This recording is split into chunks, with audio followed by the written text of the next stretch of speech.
समय पहले की बात है। एक राज्य में एक अहंकारी राजा राज करता था। उसे अपने बल, बुद्धि और वैभव पर अत्यधिक गर्व था, परंतु भगवान में उसका तनिक भी विश्वास नहीं था। वह अक्सर अपने दरबार में भगवान के अस्तित्व को नकारता रहता और उनका उपहास उड़ाता रहता था। एक दिन उसने अपनी सभा में घोषणा की कि लोग भगवान भगवान करते रहते हैं, लेकिन मैंने आज तक भगवान को कहीं नहीं देखा। क्या आप में से किसी ने भगवान को देखा है? दरबार में उपस्थित सभी लोग चुप हो गए, कोई उत्तर नहीं दे पाया। राजा ने मुस्कुराते हुए कहा कि यदि कोई यह सिद्ध कर दे कि भगवान का अस्तित्व है और उनका कोई चमत्कार मुझे दिखा दे, तो मैं स्वयं भगवान की सत्ता को स्वीकार कर लूंगा। अन्यथा यह मान लिया जाए कि भगवान मात्र एक भ्रम है। सभी दरबारी असमंजस में पड़ गए। तभी राजा के एक मंत्री ने कहा कि महाराज, हमारे राज्य पुरोहित बहुत विद्वान और धर्मनिष्ठ व्यक्ति हैं। यदि कोई आपको भगवान का प्रमाण दे सकता है तो सिर्फ राज पुरोहित जी ही दे सकते हैं। राजा ने तुरंत ही राज पुरोहित को राज दरबार में बुलवाया और उनसे वही प्रश्न किया कि पुरोहित जी, क्या आपने भगवान को देखा है? राज पुरोहित विनम्रता से बोले, महाराज, मैं इतना पुण्य आत्मा कहां, मुझसे तो जाने अनजाने कई अपराध हो जाते हैं, इसलिए भगवान ने मुझे दर्शन नहीं दिए। लेकिन हमारे तीर्थ स्थानों में बहुत बड़े बड़े तपस्वी रहते हैं, वे परमात्मा को जानते हैं और वे भगवान से मिले भी हैं।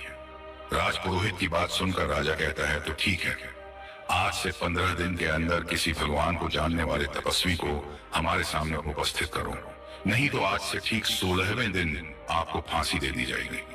राजा की यह बात सुनकर राजपुरोहित की सांस ऊपर की ऊपर और नीचे की नीचे रह गई, परंतु वह कुछ कर भी नहीं सकते थे। राजा का आदेश था तो मानना ही पड़ेगा। यदि उन्होंने राजा का आदेश नहीं माना तो राजा की आज्ञा के उल्लंघन के अपराध में उन्हें फांसी हो जाएगी। अब तो बेचारे राजपुरोहित जी बहुत ही चिंता में पड़ गए। पूरी रात उन्हें नींद नहीं आई, लेकिन भगवान को ढूंढने की आस में वह अगले ही दिन घर से रवाना हो गए।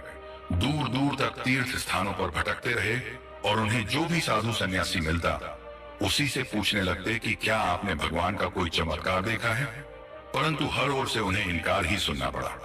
हरिद्वार से ऋषिकेश, ऋषिकेश से काशी, काशी से प्रयागराज, सभी जगह भागते फिरे, परंतु ऐसा कोई महात्मा नहीं मिला जो उन्हें उनके प्रश्न का उत्तर दे पाए। इसी तरह 13 दिन बीत गए। जैसे जैसे दिन गुजरते जाते राजपुरोहित जी की सांस बैठती जा रही थी। चिंता के कारण वह बहुत कमजोर हो गए थे। अब तो आंखों के आगे अंधेरा भी छाने लगा था। आखिर 14वें दिन पुरोहित जी दुखी होकर पुनः राजधानी की ओर चल दिए। वे यह सोच सोचकर परेशान थे कि अब क्या होगा। पैर रखते कहीं और थे, लेकिन पड़ते कहीं और थे। ऐसा लग रहा था कि एक एक पैर एक एक मन का हो गया है, लेकिन किसी प्रकार चलते ही जा रहे थे। दोपहर का समय था। जब बेचारे पुरोहित जी पर बिल्कुल चला ही नहीं गया तो वह एक पेड़ की छांव में बैठकर सुस्ताने लगे। पास ही नदी बह रही थी। कुछ देर सुस्ताने के बाद उन्होंने सोचा कि नदी में नहा लें तो कुछ ताजगी आ जाएगी। यह सोचकर वह नदी में नहाने चले गए। जब नदी से नहाकर बाहर आए तो देखा कि एक महात्मा नदी से नहाकर बाहर निकले और अपने शरीर पर मिट्टी रगड़ने लगे। राजपुरोहित ने जब यह देखा तो आश्चर्य से सोचने लगे कि यह तो अद्भुत महात्मा है जो कि नहाकर फिर शरीर पर मिट्टी मल रहा है, तो फिर नहाने का क्या फायदा। राजपुरोहित स्वयं को रोक नहीं पाए और बोल उठे कि महात्मन, आपके इस कार्य का रहस्य मेरी समझ में नहीं आ रहा है। आखिर आप स्वच्छ होकर भी फिर से गंदे क्यों हो रहे हैं? वे महात्मा बोले, महाशय, स्वच्छता किसकी? यह शरीर देखिए, यह माटी का ही तो बना है। मैं नदी में चला गया तो शरीर के ऊपर की मिट्टी धुल गई, परंतु शरीर तो वैसा का वैसा ही रहा। इस पर तो नदी के पानी से भी कुछ प्रभाव नहीं पड़ा। यह भी मिट्टी और यह शरीर भी मिट्टी। महात्मा का यह उत्तर सुनकर राजपुरोहित की डूबती सांसों को जैसे एक सहारा सा मिल गया। उनकी आंखों में आशा की किरण चमकने लगी। वे उस महात्मा के पैरों में गिर पड़े और पूरा वृतांत उन्हें कह सुनाया।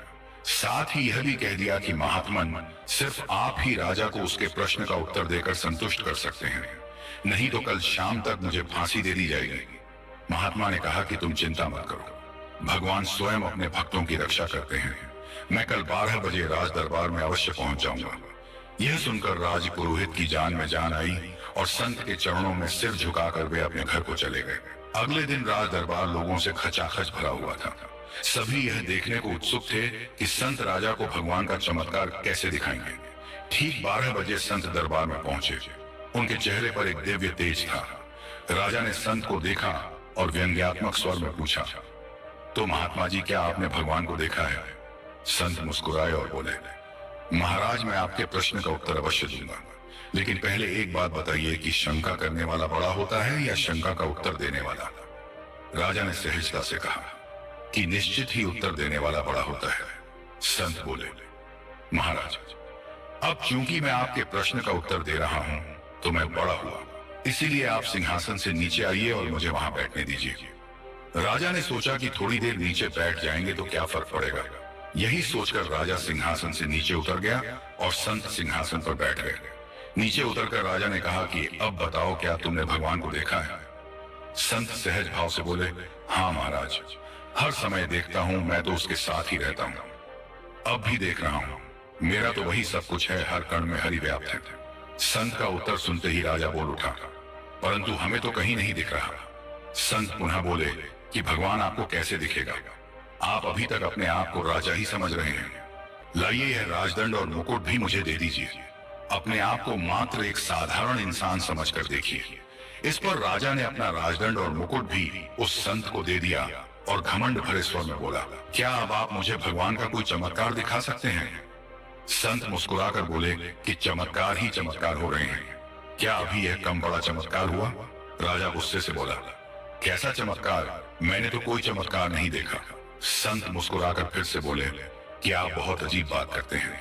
मैं जमीन से सिंहासन पर आ गया और आप सिंहासन से नीचे पहुंच गए। यह भगवान का चमत्कार नहीं तो क्या है? यह सुनकर दरबार की कार्यवाही देख रही प्रजा तालियां बजाने लगी।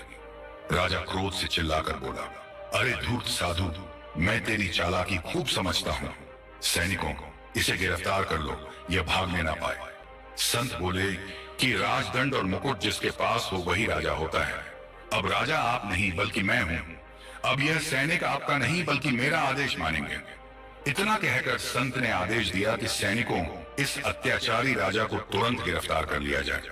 सैनिकों ने तुरंत ही राजा को गिरफ्तार कर लिया। राजा यह देखकर आश्चर्यचकित रह गया। तभी संत पुनः मुस्कुराते हुए बोले, महाराज देखिए, अभी कुछ क्षण पहले आप यहाँ के राजा थे, लेकिन अब यहाँ का राजा मैं हूँ। एक क्षण में ही सत्ता स्थानांतरित हो गई। इसी प्रकार संसार में जो कुछ भी हो रहा है सब भगवान की ही लीला है। आप अहंकार में थे कि आप राजा हैं, लेकिन अब आपकी सत्ता चली गई। यही भगवान का चमत्कार है। राजा हतप्रभ रह गया।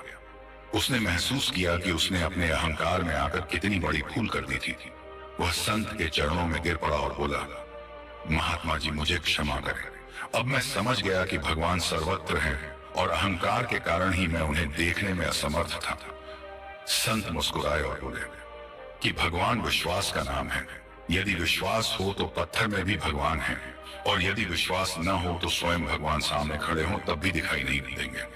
राजा को अपनी भूल का एहसास हुआ और उसने प्रतिज्ञा की कि वह अब से धर्म के मार्ग पर चलेगा और अपनी प्रजा के हित में कार्य करेगा।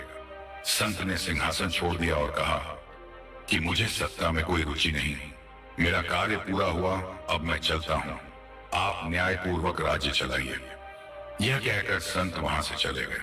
राजा ने संत के वचनों को अपने हृदय में उतार लिया और अपने अहंकार का त्याग कर एक आदर्श राजा बन गया।